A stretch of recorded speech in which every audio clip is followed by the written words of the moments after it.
നിങ്ങൾ ചിന്തിക്കുന്നത് ഞാൻ കല്യാണവും കഴിച്ചു മക്കളുമായി, ഈ പ്രായത്തിൽ എൻ്റെ അടുത്ത് ഇത് പറഞ്ഞിട്ട് വല്ല പ്രയോജനമുണ്ടോ? ഇല്ലേ? അങ്ങനെ ചിന്തിക്കുന്നവരുണ്ട്.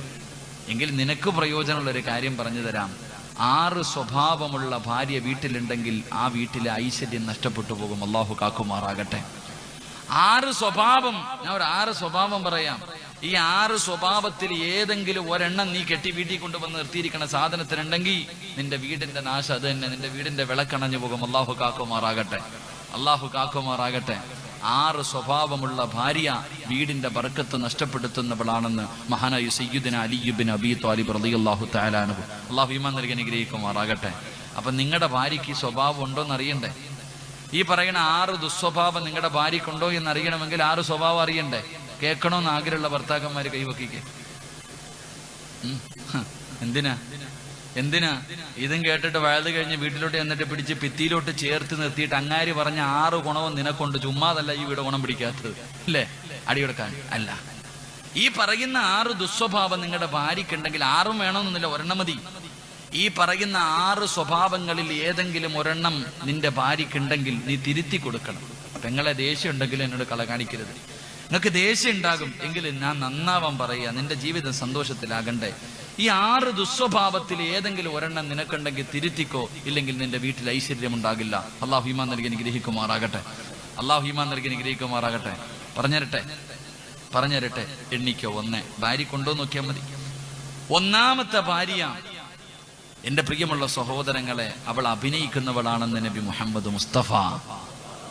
1ാമത്തെ ഭാര്യ, വീടിന്റെ ഐശ്വര്യം നഷ്ടപ്പെടുത്തുന്ന 1ാമത്തെ പെണ്ണ് സീരിയൽ അഭിനയിക്കുന്നവളല്ല, വീട്ടിൽ അഭിനയിക്കുന്നവൾ. എങ്ങനെ അഭിനയം? രോഗമില്ല, പക്ഷെ രോഗം അഭിനയിക്കവൾ. ഭർത്താവ് ഒരു ഗ്ലാസ് വെള്ളം എടുത്ത് തരാൻ പറഞ്ഞാലും പറയിക്ക എനിക്ക് നടുവേദനയൊക്കെ. അവക്ക് വേദന, എപ്പോഴും വേദന. എന്ത് ചെയ്യാൻ പറഞ്ഞാലും രോഗം നടിക്കുന്ന ഒരു ഭാര്യ വീട്ടിലുണ്ടെങ്കിൽ അള്ളാഹുവേ, ആ പെണ്ണ് വീടിന്റെ ഐശ്വര്യം നഷ്ടപ്പെടുത്തുന്നവളാ. അള്ളാഹു നമ്മുടെ ഭാര്യമാർക്ക് ഈമാൻ നൽകി അനുഗ്രഹിക്കുമാറാകട്ടെ. ഉണ്ട് ഉസ്താദെ. 1 എണ്ണിക്കോ. ഉണ്ട് എണ്ണിക്കോ. 2 എന്താപ്പാ കുട്ടികൾ, എന്താപ്പാ കലണ്ടറാ? 2. എന്റെ പ്രിയമുള്ള സഹോദരങ്ങളെ, വീടിന്റെ ഐശ്വര്യം നഷ്ടപ്പെടുത്തുന്ന 2ാമത്തെ പെണ്ണ്, എന്റെ പ്രിയമുള്ള സഹോദരങ്ങളെ, ചെയ്യുന്ന നന്മകൾ മുഴുവനും എടുത്തു പറയുന്നവളാണ്. ചെയ്ത നന്മകളൊന്നും അവൾ മറന്നിട്ടില്ല. വിവാഹം കഴിഞ്ഞു 15 20 കൊല്ലമായി. ഇപ്പോഴും വഴക്കൂടുമ്പോ പറയും 25 പവനും 40 സെന്റും ആയിട്ടാ ഞാൻ ഇങ്ങോട്ട് വന്നത്. ഈ വീട് കെട്ടിയിരിക്കുന്നത് എന്റെ വീട്ടിൽ നിന്ന് കൊണ്ടുവന്നിട്ടാ. നിങ്ങളുടെ സഹോദരിമാരെ വിവാഹം കഴിക്കുന്ന സമയത്ത് എന്റെ ശരീരത്ത് കടന്നത് ഊരി തന്നിട്ടാ കെട്ടിച്ചു വിട്ടിരിക്കുന്നത്. നിങ്ങളുടെ വാപ്പയും ഉമ്മയും മരിക്കാൻ കിടക്കുന്ന കാലം വരെ നോക്കിയത് ഞാനാ. ഒന്നും അവള് മറന്നിട്ടില്ല. ചെയ്ത നന്മകൾ എടുത്തു പറയുന്ന പെണ്ണ് വീടിന്റെ ഐശ്വര്യം നഷ്ടപ്പെടുത്തുന്നവളാ. അള്ളാഹു കാക്കുമാറാകട്ടെ. ഇല്ലേ? ചില പെണ്ണുങ്ങൾക്ക് അങ്ങനെ ഉണ്ട്, മറക്കാതെ ഇങ്ങനെ എടുത്തെടുത്ത് പറയും. ചില കാര്യങ്ങൾ പറയണ നല്ലതാ, പക്ഷെ എല്ലാ കാര്യങ്ങളും ചെയ്ത നന്മകൾ എടുത്തു പറയുന്നവൾ വീടിന്റെ ഐശ്വര്യം നഷ്ടപ്പെടുത്തും. അള്ളാഹു നമ്മുടെ ഭാര്യമാർക്ക് ഈമാൻ നൽകി അനുഗ്രഹിക്കുമാറാകട്ടെ. 3ാമത്തെ ഭാര്യ, അള്ളാഹുബെ പടച്ചവനെ, ഓക്ക് പിന്നെ വീട് നോക്കാനും ചോറ് വെക്കാനും ഭർത്താവിനെ നോക്കാനും മക്കളെ നോക്കാനും ഒന്നും സമയമില്ല. 24 മണിക്കൂർ ഒടുക്കത്തെ ഒരുക്കോ എന്ന് പറഞ്ഞാൽ വല്ലാത്ത ഒരുക്കം. പടച്ചവനെ, അങ്ങനത്തെ പെണ്ണ് വീടിന്റെ ഐശ്വര്യം നഷ്ടപ്പെടുത്തുന്നവളാ. അള്ളാഹു കാക്കുമാറാകട്ടെ. ഒരുങ്ങണം. പെണ്ണൊരുങ്ങേണ്ടത് ഭർത്താവിന്റെ മുന്നിലാണ്. പക്ഷെ എപ്പോഴും ഒരുക്കായി പോയാൽ പിന്നെ പോയി. അതുകൊണ്ട് എപ്പോഴും ഒരുങ്ങുന്ന പെണ്ണ്. 4, ഭർത്താവിന്റെ കയ്യിൽ പൈസയുണ്ടോ ഇല്ലേ അതൊന്നും അവക്കറിയണ്ട. എന്റെ ഇക്കാന്റെ കയ്യിൽ പൈസയുണ്ടോ അതൊന്നും അവക്കറിയണ്ട.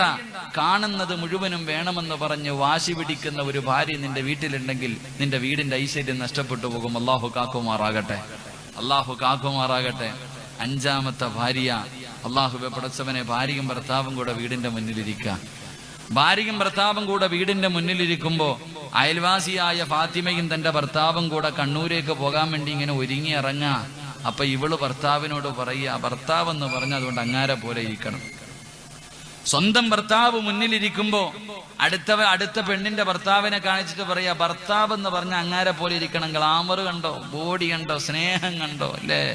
സ്വന്തം ഭർത്താവ് മുന്നിലിരിക്കുമ്പോൾ മറ്റൊരുത്തനെ ആഗ്രഹിക്കുന്നവൾ നന്മ നഷ്ടപ്പെടുത്തുന്നവളാ. അള്ളാഹു കാക്കുമാറാകട്ടെ. 6ാമത്തെ ഭാര്യ ഭർത്താവ് ശാരീരികമായി ബന്ധപ്പെടുന്നതിന് വേണ്ടി വിളിച്ചാൽ അവൾ പറയും, ഞാൻ കുളിച്ചിട്ടില്ല, എനിക്ക് ശുദ്ധിയില്ല, എനിക്ക് രോഗവാ എന്നൊക്കെ പറഞ്ഞിട്ട് ഒഴുകാവുന്നവൾ, അവൾ നന്മ നഷ്ടപ്പെടുത്തുന്നവൾ. അള്ളാഹു കാക്കുമാറാകട്ടെ. എന്റെ പ്രിയമുള്ളവർ, അതുകൊണ്ട് ഈ 6 സ്വഭാവം, ഈ 6 ദുസ്വഭാവം ഏതെങ്കിലും ഒരു സഹോദരിക്കുണ്ടെങ്കിൽ തിരുത്തുന്നത് നല്ലതാ മോളെ. അതുകൊണ്ട് എന്റെ പ്രിയപ്പെട്ട ബാപ്പമാരോട് സ്വന്തം മകളെ വിവാഹം കഴിച്ചു കൊടുക്കുമ്പോ അല്ലാഹുവേ അവന് പണമുണ്ടോ, ജോലിയുണ്ടോ, വീടുണ്ടോ എന്ന് നോക്കുന്നതിന് മുമ്പ് നീ ഒന്നാമതായിട്ട് നോക്കണം, അവൻ 5 നേരം നിസ്കരിക്കുന്നവനാണോ, അവൻ അല്ലാഹുവിന്റെ പള്ളിയിൽ പോകുന്നവനാണോ, അവന് പരിശുദ്ധമായ ഖുർആൻ ഓതുന്നവനാണോ, അവൻ അല്ലാഹുവിനെ പേടിച്ച് നടക്കുന്നവനാണോ. എന്റെ പ്രിയമുള്ള ചെറുപ്പക്കാരാ, പൊന്നുമോനെ, പെണ്ണ് കാണാൻ പോകുന്ന സമയത്ത് നീ നോക്കണ്ട ഒന്നാമത്തെ കാര്യം, അവളെ ശരീരം മറച്ച് നടക്കുന്നവളാണോ, അല്ലാഹുവേ ഇവളെന്റെ വീടിന്റെ വിളക്കാകുമോ, അല്ലാഹുവേ എന്ന് ചിന്തിക്കുന്ന ഒരു പെണ്ണിനെ വേണം വിവാഹം കഴിക്കേണ്ടത്. ആ പെണ്ണിന്റെ വയറ്റിലെ നല്ല മക്കള് പിറക്കൂ എന്ന് നബി മുഹമ്മദ് മുസ്തഫ സല്ലല്ലാഹു അലൈഹി വസല്ലമ